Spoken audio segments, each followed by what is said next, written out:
안녕하십니까. 오늘은 언론 보도 내용을 살펴보겠습니다. 서울신문의 그 제목은 방역 위반 술자리에 이어 또 악재, 키움 송우현 음주운전 적발이라는 서울신문 내용입니다. 쭉 보시면 보시겠습니다.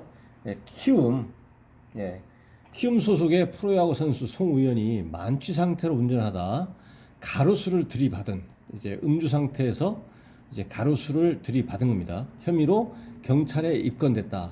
지난달 방역 수칙을 위반한 야구계 술자리 파문으로 프로야구계에 대한 국민적 실망감이 큰 가운데 또다시 악재가 터진 것이다. 서울 강남경찰서는 송 씨를 도로교통법 위반 혐의로 입건해 조사 중이라고 9일 밝혔다.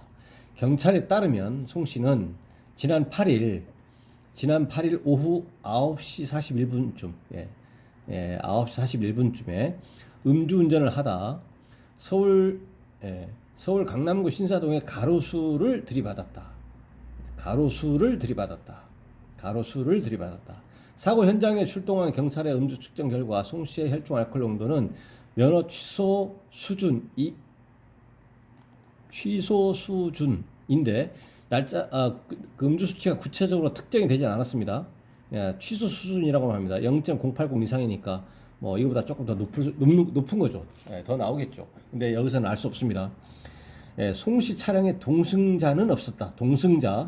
동승자는 없었다. 송진우 전 한화 이글스코치의 아들로 야구 2세로 주목받은 선수다. 2015년 키움에 입단한 송씨는 이번 시즌 1군 주전 외야수로 발돋움했다. 이번 사건으로 10일 후반기 재개를 앞둔 프로야구에 대한 팬들의 실망감은 더 커질 것으로 보인다. 앞서 키움 소속 한현희와 안우진은 지난달 방역수칙을 위반하고 외부인과 술자리를 가져 징계를 받았다. 경찰 관계자는 조만간 조사할 계획이다라고 밝혔다라는 내용입니다. 여기서 쟁점을 한번 살펴보면, 여기서 일단은 음주 상태에서 가로수를 들이받았는데 수치는 면허 취소 수치라고 합니다. 면허 취소에 해당하는 수치, 그러니까 사고가 발생되지 않은 면허 취소에 해당하는 수치는 0.80%부터 취소가 됩니다. 그리고 여기서는 이제 엄격하게 얘기하면 가로수를 들이받았습니다. 그러면 가로수가 어느 정도 훼손이 됐을 것이고, 이거는 물적 피해가 야기된 겁니다. 그러니까 음주운전 중에 물적 피해 교통사고가 되는 거죠. 음주운전 중에 물적 피해 교통사고가 됩니다. 그렇게 되면 일단은 이 수치에 따라서 형사처벌 080 이상인데, 일단 080이라 그러면 이제 법정형은 500만 원 이상이기 때문에 가장 낮은 게 500이죠. 그러니까 그리고 대부분 다 500 나옵니다. 실제 형 선고도 080이면 500이 나오는데, 가로수를 들이받은 이제 물적 피해를 야기했잖아요. 그러면 이제 통상 보통은 이제 100만 원이 플러스가 됩니다. 그러면은 만약에 080이라면 500 플러스 이제 100만 원 이렇게 해가지고 600만 원 정도 이렇게 나오는 거죠. 근데 수치에 따라서 이제 좀 달라지죠.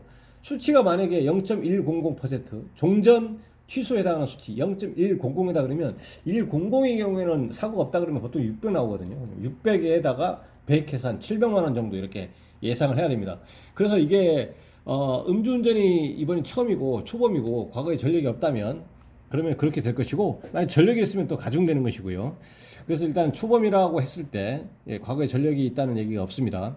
그러면 이제 벌금형으로 끝날 것이고요. 약식으로. 그러니까 보통의 경우에 경찰에서 수사 끝나면 이제 검찰에다가 사건 송치하면 검찰에서 약식 기소해서 약식 명령 청구해서 법원에서 이제 얼굴도 안 보고 서류로만 이렇게 판단해서 이제 그 형 선고를 합니다. 약식 명령의 형식으로 벌금형을 선고하고, 그 선고된 형에 대해서 이제 벌금을 다 완납하면 모든 절차는 끝납니다. 형사 절차는 다 끝나는 것이고요.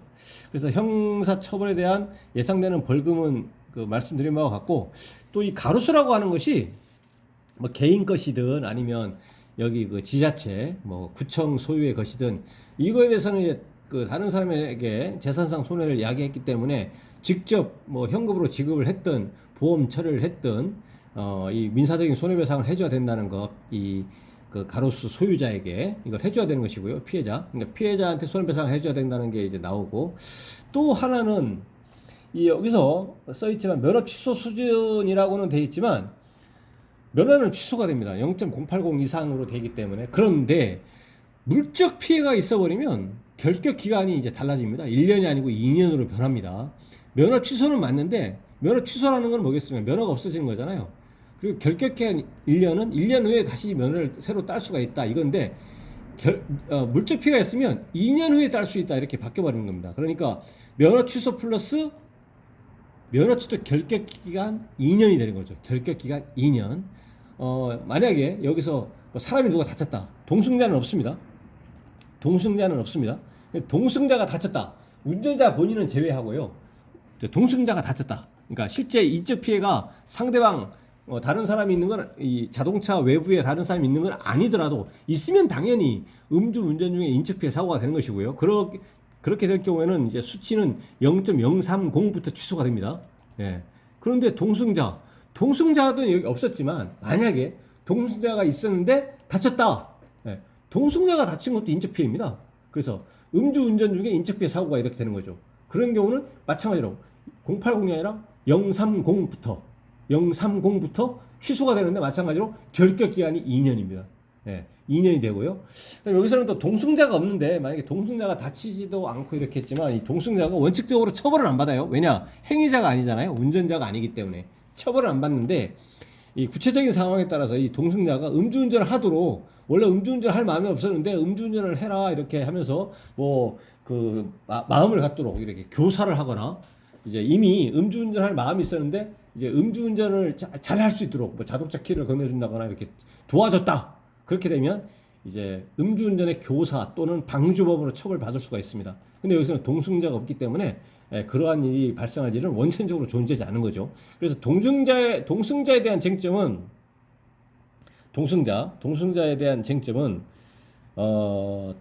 인적 피해가 발생할 수가 있게 되면 인적 피해로 처리가 된다는 거하고, 그다음에 동승자에 대한 이제 동승자가 교사범이나 방조범으로 처벌받을 수 있는지 여부, 크게 이렇게 볼 수 있습니다. 쟁점은.